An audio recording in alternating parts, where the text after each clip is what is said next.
무섭고 미스터리한 이야기가 전해져 내려오는 금단의 숲이 있다는 사실 알고 계셨나요? 오늘 주문하신 공포에서 그 이야기를 들려드리겠습니다. 음악 안녕하세요. 공포 이야기를 사랑하는 시청자 여러분, 저는 11일 LC입니다. 주문하신 공포에 오신 것을 환영합니다. 이번 에피소드의 공포 이야기는 많은 분들이 손꼽아 기다리셨을 거라고 믿습니다. 바로 숲에 관한 무서운 이야기인데요. 숲 이야기는 몇 번을 해도 그 공포와 오싹함이 10점 만점에 10점이라고 할 수 있죠. 숲의 공포에 대해 이야기하니 말인데, 태국에도 미스터리하고 무서운 이야기, 그리고 수많은 수수께끼가 숨겨져 있다고 알려진 숲이 하나 있습니다. 제가 말하는 이 숲은 바로 나라티와주의 할라발라 숲입니다. 할라발라 숲은 두 개의 숲으로 이루어져 있는데, 하나는 얄라 주 배통에 있는 할라 숲이고 다른 하나는 나라티와주의 발라 숲입니다. 발라라는 말은 놓아주다 또는 풀어주다라는 뜻의 발라바라에서 유래했습니다. 이 이름은 웬군 쪽 숲으로 도망친 코끼리 한 마리 이야기에서 비롯되었죠. 그리고 할라는 이주라는 뜻으로 과거 파타니 시내에서 이주해 온 사람들이 숲 주변에 공동체를 이루고 살게 된 것을 의미합니다. 이 숲은 처음에는 발라할라라고도 불렸는데, 웬군에 사는 사람들은 발라할라라고 부르고 배통에 사는 사람들은 할라발라라고 불렀다고 합니다. 조금 헷갈리시죠? 그런데 이 할라발라 숲에는 마을 사람들이 전하는 무서운 전설이 하나 있습니다. 바로 페낭갈란이라고도 불리는 말레이의 끄라스 귀신을 만났다는 전설입니다. 이 귀신은 일반적인 끄라스보다 더 사납다고 알려져 있는데, 전승에 따르면 숲속에서 출산 중 사망한 여인에게서 비롯된다고 합니다. 숲속 여인에 대해 이야기하니 할라발라 숲에 또 다른 전설이 떠오르네요. 바로 식인 부족 바텍에 관한 이야기입니다. 말레이 끄라스는 출산 중 사망하여 숲에서 죽은 바텍 부족 사람에게서 생겨났다고 합니다. 사실 할라발라 숲에는 의문을 자아내는 미스터리한 수수께끼들이 훨씬 더 많습니다. 그래서 최근 개봉을 앞둔 영화 한 편이 생각나더군요. 바로 할라발라 광기의 숲입니다. 이 영화는 백구의 시체 댄이라는 별명을 가진 베테랑 형사가 임신한 연인과 함께 남부지방으로 발령받으면서 시작됩니다. 그는 명예를 회복하고 방콕으로 복귀할 기회를 얻게 되는데, 그 임무는 바로 교도소에서 탈옥한 뒤 할라발라 숲으로 사라진 사이코 갱단의 두목을 추적하는 것입니다. 할라발라 숲은 전문 등산가조차 혼자서는 감히 들어가지 못하는 금단의 숲이죠. 왜냐하면 그 숲 속에는 끔찍한 부족에 관한 전설이 숨겨져 있기 때문입니다. 이번 에피소드의 공포 이야기는 비록 할라발라 숲에서 일어난 일은 아니지만, 제가 오늘 들려드릴 이야기도 숲에서 벌어진 끔찍한 사건이라는 점을 말씀드리고 싶습니다. 오늘 여러분이 듣게 될 이야기는 할라발라 숲 못지않게 무섭고 오싹할 겁니다. 시청하시기 전에 부디 신중한 판단으로 들어주시길 바랍니다. 이번 에피소드의 이야기는 저희 제작진이 한 시청자분과 인터뷰하여 얻은 내용입니다. 이 시청자분은 뚜이라는 가명을 쓰도록 하겠습니다. 오늘 이야기는 뚜이 씨가 직접 겪은 일은 아니고 그의 할아버지께서 겪으신 실화입니다. 이 이야기는 매우 특별한데 할아버지께서 그 누구에게도 들려준 적이 없는 이야기이기 때문입니다. 그가 이 이야기를 듣게 되었을 때는 할아버지께서 이미 연세가 아주 많으셨을 때라고 합니다. 그래서 이야기의 세부 사항이 일부 누락되거나 건너뛰는 부분이 있을 수 있으니 잘 판단하며 들어주시기 바랍니다. 이 사건은 태국이 혼란에 휩싸였던 1976년에 일어났습니다. 그 해는 10월 6일 사건이 발생한 해였죠. 당시 학생과 지식인들에 대한 대대적인 소탕작전이 벌어졌고, 수천 명의 학생들이 공산당에 합류하기 위해 숲으로 도망쳐야 했습니다. 숲으로 들어간 사람들 대부분은 진정으로 이념을 사랑하는 이들이었습니다. 하지만 어쩔 수 없이 숲으로 가야 했던 소수의 그룹도 있었습니다. 그의 할아버지가 바로 그 그룹에 속해 있었죠. 할아버지의 가명은 르응이라고 하겠습니다.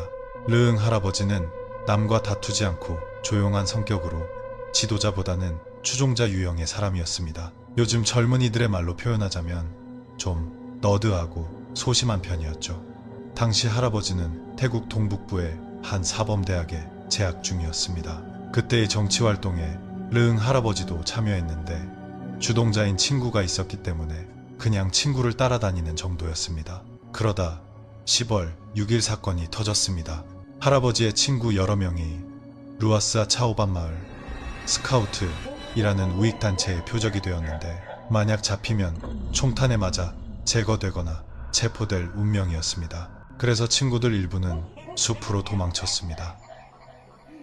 물론 할아버지께서는 이념에 대한 열정이 그 정도로 강하지 않았기 때문에 친구들과 함께 도망치지 않았습니다. 그는 그저 평범한 삶을 살고 싶었을 뿐입니다. 하지만 현실은 할아버지의 생각처럼 달콤하지 않았습니다. 결국 그 역시 공산주의자로 몰려 표적이 되고 말았습니다. 2, 3일 내로 경찰이 자신을 잡으러 올지도 모른다는 생각에 그는 다른 선택의 여지가 없었습니다. 그래서 마찬가지로 표적이 된 3명의 친구 짠, 텐, 위차이와 함께 숲으로 도망치기로 결심했습니다. 처음에는 숲에 있는 친구들에게 연락해서 그들의 조직에 합류할 생각이었지만 곰곰이 생각해보니 자신은 그런 것을 전혀 원하지 않았습니다. 그래서 계획을 바꿨습니다. 그들과 합류하는 대신 군인들을 피해 그냥 숲에 숨어 있다가 집으로 돌아갈 방법을 찾기로 한 것입니다. 그와 친구 3명은 배낭을 메고 숲으로 들어갔습니다. 만약 공산주의 조직에 합류하려 했다면 안내인이 마중 나와 숲속 캠프로 데려다 주었을 겁니다. 하지만 할아버지 일행은 합류할 목적이 아니었기에 스스로 살아남아야 했습니다. 다행히도 템의 삼촌이 사냥꾼이었고 템 역시 삼촌을 따라 숲에 들어가 본 경험이 있었습니다. 덕분에 템은 다른 두 친구보다 경험이 더 많았죠. 이번 숲 탐험에서는 이 친구가 그룹의 리더가 되었습니다. 할아버지가 도망친 숲은 가장 가까운 곳에 있는 숲으로 그 안에는 공산주의자들의 캠프가 숨겨져 있었습니다. 숲의 상태는 아주 풍요로운 상록 화렵 수림이었고 나무들은 상상 이상으로 높이 솟아 있었습니다. 평상시였다면 할아버지는 자연의 아름다움을 감상했겠지만 목숨을 걸고 도망치는 이런 상황에서는 그럴 경황이 전혀 없었습니다. 그는 그저 묵묵히 친구들을 따라 걸을 뿐이었습니다. 가는 내내 그들은 만약을 대비해 길에 표시를 남겼습니다. 4사람은 계속 걸어가다 덩굴이 주렁주렁 매달린 곳에 도착했습니다. 언뜻 보면 커튼처럼 보였죠. 그곳은 수원과도 멀지 않아 숨어 지내기에 적합했습니다. 저희 친구들에게 여기서 하룻밤 묵자고 제안했습니다. 친구들 중 누구도 반대하지 않았습니다. 매니 하자는 대로 친구들도 따랐죠. 그 후 할아버지는 땔감을 구해 모닥불을 피우고 간단하게 해먹을 만드는 것을 도왔습니다. 이 모든 것을 하는 동안 숲은 이미 어두워지기 시작했습니다. 사실 숲속은 오후 4시부터 어두워지기 시작하고 해가 지면 완전히 다른 세상으로 변합니다. 온 숲이 칠흑같이 어두워지고 그들이 피운 모닥불만이 유일한 빛이었습니다. 숲속의 새와 벌레들이 시끄럽게 울어댔지만 그것이 마음을 편안하게 해주지는 못했습니다. 할아버지 일행은 준비해온 건조 식량을 먹으며 자리에 앉았습니다. 그리고 나서 너무 무서워지지 않도록 당시의 시국에 대해 이야기를 나눴습니다. 시간이 꽤 늦어지자 할아버지는 해먹에 올라가 쉽게 잠이 들었습니다. 친구들이 교대로 불침번을 섰죠. 할아버지는 얼마나 잤는지 모르겠지만 갑자기 멀리서 들려오는 이상한 소리에 놀라 잠에서 깼습니다. 사람 말소리, 발소리, 북 치는 소리 등 여러 소리가 뒤섞여 들려왔습니다. 그 소리는 계속해서 그의 귓가에 맴돌았습니다. 처음에는 신경 쓰지 않다가 문득 자신이 숲속에 있다는 사실을 깨달았습니다. 이런 소리가 날 리가 없었죠. 그는 눈을 떴습니다. 소리가 나는 방향을 바라보았습니다. 할아버지가 본 것은 아주 이상한 광경이었습니다. 그곳에는 마치 하나의 마을처럼 보이는 곳이 있었고 그 안에는 고대 의상인 파신치마를 입고 파비앙, 어깨에 두르는 천을 두른 사람들이 있었습니다. 사람들은 분주하게 오가고 있었습니다. 할아버지는 밤이었음에도 불구하고 그 광경을 아주 선명하게 보았습니다. 잠시 동안 할아버지는 그곳을 바라보며 궁금해했습니다. 저기에 언제부터 마을이 있었지? 하지만 날이 밝았을 때 그곳에 마을이나 오두막 같은 것은 본 기억이 없다는 것을 깨달았습니다. 그는 서둘러 눈을 감고 잠을 청했습니다. 친구가 와서 깨울 때까지 말이죠. 야, 일어나. 불침번 설 시간이야. 일어나. 그가 잠자리에서 내려와 일어났을 때 그는 다시 한번 그곳을 보려고 애썼습니다. 사람 사는 집이 보였던 그 지점엔 이제 아무것도 보이지 않았습니다. 아침이 되어 친구들이 모두 일어났을 때 그는 물었습니다. 어젯밤에 너희들 이상한 소리 못 들었어? 위차이가 대답했습니다.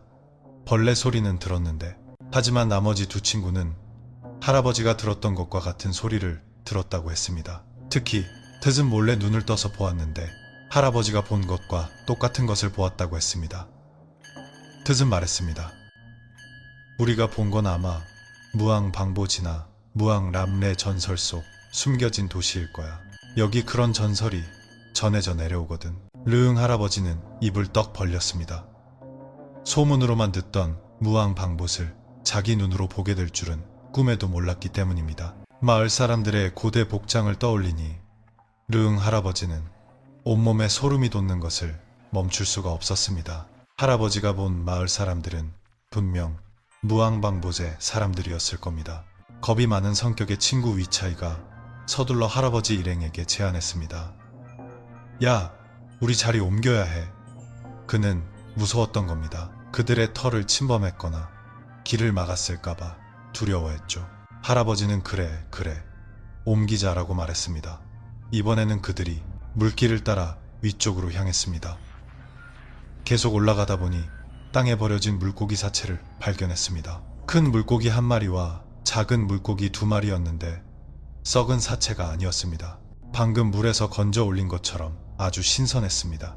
마치 누군가의 바구니에서 떨어진 것 같았죠. 땅을 보니 여러 개의 발자국이 있었습니다. 강 쪽에서 돌아온 듯한 모습이었습니다. 할아버지 일행은 그렇다면 공산주의자들의 캠프가 여기서 멀지 않을 것이라고 생각했습니다. 운이 좋으면 숲에 들어온 친구들을 만날 수도 있을 거라고 생각했죠. 그래서 여기서 하룻밤 묵기로 결정했습니다. 바로 여기서요. 그리고 그 물고기들을 주워다가 구워 먹었습니다. 숲속에 낮은 별일 없었습니다. 할아버지는 낮 동안의 기억을 거의 하지 못했습니다. 앞으로 어떻게 할지 이야기하는 것 외에는 아무 일도 없었기 때문입니다.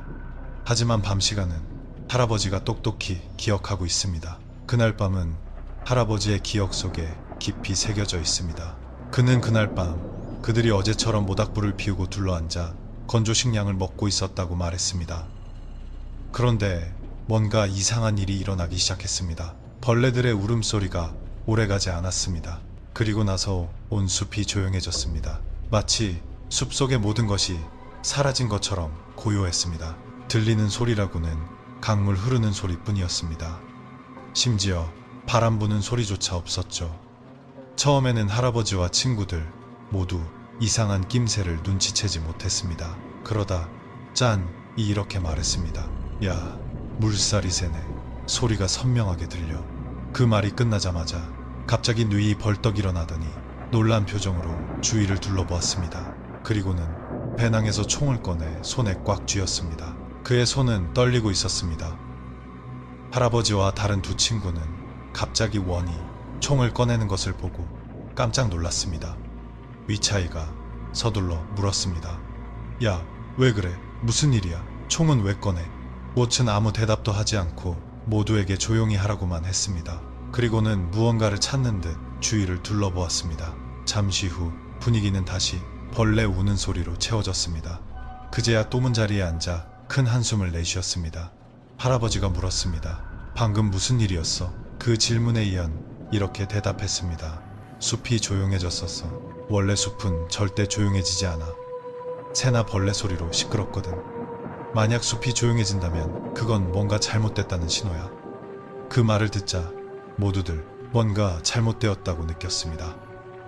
하지만 모든 것이 다시 새와 벌레 소리로 채워지자 친구가 안심하는 것을 보고 모두들 안도의 한숨을 내쉬었습니다. 그리고 오늘 밤은 별일 없을 거라고 생각했습니다. 하지만 그날 밤 읒은 왠지 마음이 놓이지 않는다며 자신이 불침번을 서겠다고 했습니다. 할아버지는 아니야, 괜찮아.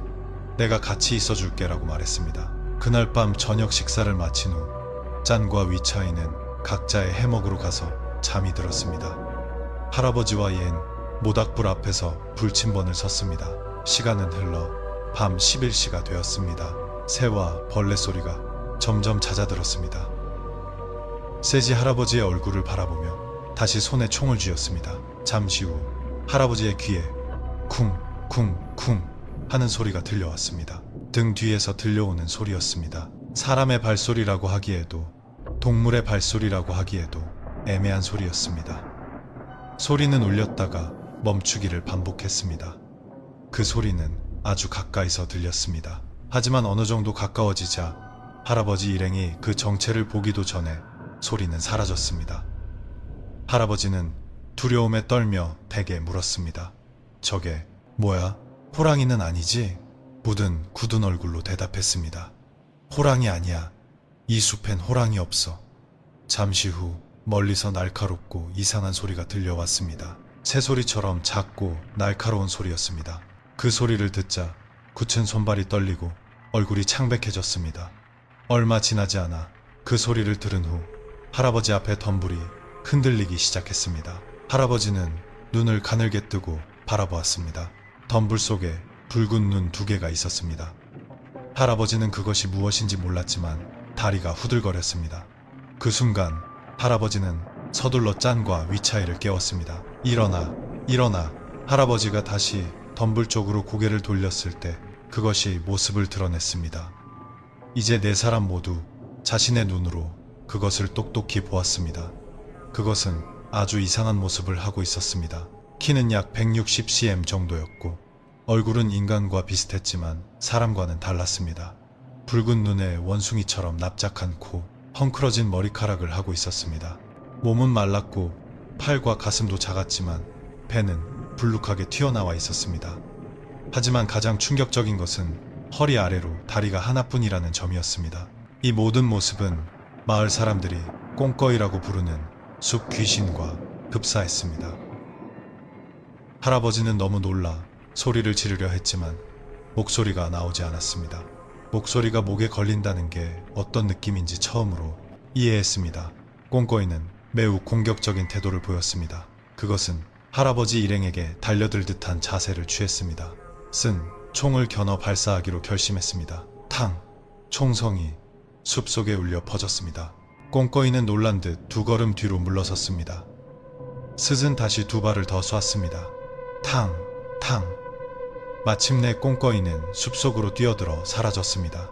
소리를 들은 순간부터 그것이 모습을 드러낼 때까지는 불과 몇 분밖에 걸리지 않았지만 할아버지에게는 1시간처럼 길게 느껴졌습니다. 그 후 할아버지는 아침에 구해둔 쇳감을 가져와 모닥불을 더 활활 타오르게 했습니다. 그날 밤은 아무도 감히 잠들지 못했기 때문입니다. 비록 그것이 숲속으로 도망쳤지만 할아버지는 여전히 그것이 쿵쿵쿵 하고 뛰는 소리를 들을 수 있었습니다. 그 소리는 밤새도록 계속되었습니다. 닭 우는 소리와 함께 쿵쿵 하고 뛰는 소리가 오랫동안 들리다가 점차 사라졌습니다. 그때는 모두 졸렸지만 정말 아무것도 할 수 없었습니다. 잠을 자려니 무서웠죠. 해가 뜨기 시작하자 모두 안도의 한숨을 내쉬었습니다. 그것이 사라진 후 할아버지 일행은 넴에게 물었습니다. 저거 꽁꺼이 귀신 맞지? 굳은 대답했습니다. 맞아. 꽁꺼이 귀신이야. 삼촌이 그러셨는데 꽁꺼이는 동굴에 살면서 보물을 모으는 걸 좋아한대. 보물이 아주 많다고. 어제 우리가 주워 먹은 물고기가 아마 걔네 보물이었을 거야. 어르신들이 그러셨거든. 숲에서 땅에 떨어진 물건을 보면 절대 줍지 말라고. 꽁꺼이 귀신의 보물일 수 있고 그럼 자기 보물을 되찾으러 따라올 거라고. 할아버지는 어제 먹은 물고기를 떠올리니 토하고 싶은 심정이었습니다. 다른 친구들도 비슷한 반응을 보였습니다. 모두들 말했습니다. 그럴 줄 알았어. 이제 싫어. 싫다고. 차라리 도시에 가서 위험을 감수하는 게 낫겠어. 다른 친구들도 말했습니다. 나도 싫어. 이제 돌아가자. 위차이와 짠은 소리쳤습니다. 숲에서 나갈 거야. 절대 싫어. 물론 르응 할아버지도 숲에서 귀신에 시달리는 것보다는 도시에 가서 잡힐 위험을 감수하는 편이 낫다고 생각했습니다. 결국 모두 숲에서 나가기로 결정했습니다. 숲에 들어온 지 겨우 이틀밖에 되지 않았지만 말입니다. 네 사람은 서둘러 숲을 빠져나가기 시작했습니다. 하지만 길을 가는 동안 친구들은 이틀 동안 초자연적인 일을 겪은 후 억눌렸던 감정을 터뜨리며 불평을 늘어놓았습니다. 숲에 들어온 지 며칠 되지도 않았는데 귀신을 만나다니, 이 숲에 무슨 저주라도 있는 거 아니야? 하루 더 있었다면 분명 숲에서 시체가 됐을 거야. 그들은 숲과 귀신에 대한 이야기를 멈추지 않았습니다. 그러자 앞에서 길을 이끌던 토이 돌아보며 말했습니다. 그만 좀 해. 숲에서는 그런 얘기 하는 거 아니란 거 몰라? 이니 그렇게 말하자 모두 입을 다물고 더 이상 아무 말도 하지 않았습니다. 이는 다시 앞을 보고 모두를 이끌고 숲을 빠져나갔습니다. 그는 할아버지 일행이 함께 만들어둔 표시를 따라 1시간가량 걸었습니다. 하지만 어찌된 일인지 모두 원래 있던 자리로 돌아온 것 같았습니다. 짠이 말했습니다. 나 기억나. 우리 여기 2번이나 지나갔어.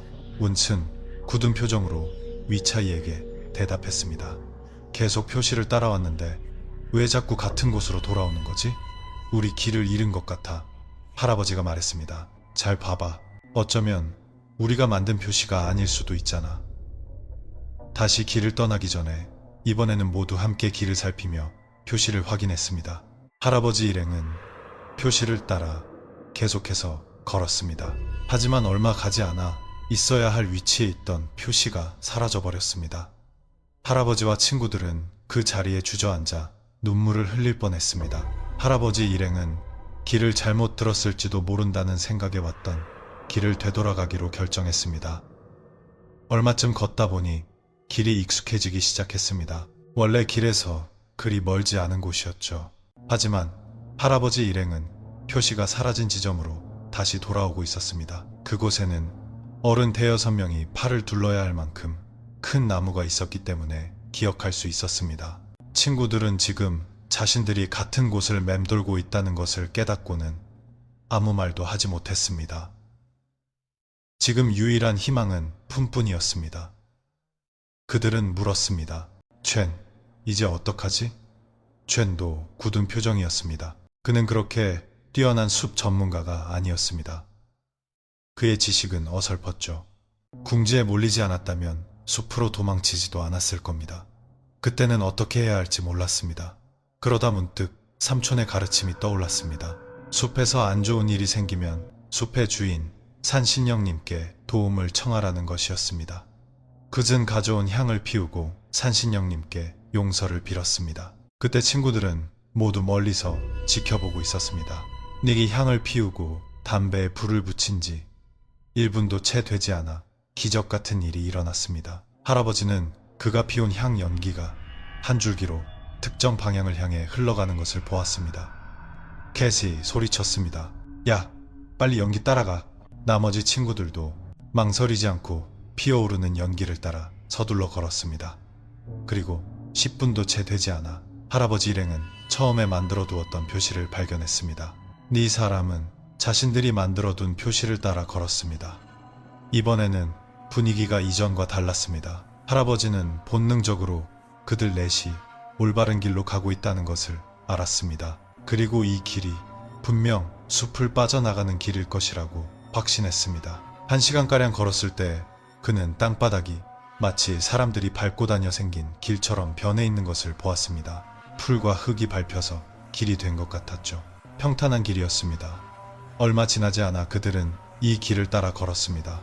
평범한 길을 보자 그는 눈물을 흘렸습니다. 이 붉은 흙길을 다시 보게 될 줄은 몰랐습니다. 숲에서 빠져나온 후 네 사람은 이야기를 나눴습니다. 우리 이제 각자 갈 길을 가야 할 것 같아. 같이 뭉쳐 다니지 말자. 각자 흩어지자 친구들, 할아버지 역시 고향집으로 돌아갈 길을 찾기 위해 애썼습니다. 다른 친구들도 각자의 길을 갔습니다. 하지만 할아버지는 웨이 다시 숲으로 들어갔다는 소식을 들었습니다. 안에 있는 친구의 초대를 받아 공산당에 합류하기 위해서였죠. 그러는 동안 할아버지는 고향집에 돌아와 조용히 살았습니다. 자신이 정치에 연루되었다는 사실을 아무도 모르게 하려고 애썼습니다. 사면령이 발표된 후에야 할아버지는 다시 학교로 돌아가 교사 과정을 마치고 공무원 시험에 합격할 수 있었습니다. 이번 숲 탐험에 대해 르응 할아버지는 스스로 문제를 자초한 일이었지만 평생 잊지 못할 경험이 되었다고 말했습니다. 원래 이런 일을 믿지 않던 사람이었지만 직접 눈으로 본 후에는 완전히 믿게 되었다고 합니다. 스스로 겪어봤기 때문이죠. 그는 이렇게 될 줄 알았다면 숲에 들어가지 않는 편이 나았을 것이고 그냥 집으로 도망쳤으면 끝났을 것이라고 말했습니다. 이것이 바로 뚜이 씨가 할아버지께 들은 또 하나의 이야기입니다. 어떠셨나요? 숲속의 공포 이야기. 저는 숲 이야기는 언제나 무섭다고 생각합니다. 숲이라는 장소 자체가 무서운 이야기들을 많이 품고 있기 때문이죠. 예를 들어 호랑이 귀신, 스아사밍, 산신령, 그리고 숲과 관련된 수많은 미스터리한 이야기들이 있습니다. 그래서 저는 숲속의 공포 이야기가 공포 순위에서 1위라고 생각합니다. 만약 숲에서 일어나는 공포가 아직 부족하다고 느끼신다면, 다른 이야기를 더 듣고 싶으시다면, 비록 제가 들려드린 르응 할아버지의 이야기가 할라발라 숲에서 일어난 일은 아니지만, 만약 여러분이 할라발라 숲에 어떤 무서운 이야기가 더 있는지 알고 싶으시다면 4월 3일 모든 영화관에서 할라발라 광기의 숲을 만나보실 수 있습니다. 4월 3일 여러분 모두 이 숲의 공포를 경험할 준비를 하세요. 영화 13비 게임 오브 데스와 포비아의 시나리오 작가가 공포를 보증합니다. 이 두 영화는 모르는 사람이 없을 거라고 확신합니다. 많은 사람들을 며칠 동안 공포에 떨게 했던 귀신 이야기였죠. 할라발라 광기의 숲은 에카시 타이락 감독이 직접 연출을 맡았습니다. 얼마나 무섭고 오싹하며 긴장감 넘칠지 상상해보세요. 저는 할라발라 광기의 숲이 2025년을 여는 기대작 귀신 영화라고 생각합니다. 연초부터 지금까지 할라발라 광기의 숲만큼 흥미로운 태국 귀신 영화는 없었던 것 같습니다. 잊지 마세요. 4월 3일 우리에겐 약속이 있습니다. 할라발라 광기의 숲과 함께 모든 영화관에서 여러분을 공포에 빠뜨릴 준비가 되어 있습니다. 오늘 밤 헤어지기 전에 만약 당신이 귀신 이야기, 무서운 이야기를 좋아한다면 우리는 같은 편입니다. 잊지 마세요. 4월 3일 우리는 할라발라 광기의 숲과 약속이 있습니다. 감사합니다.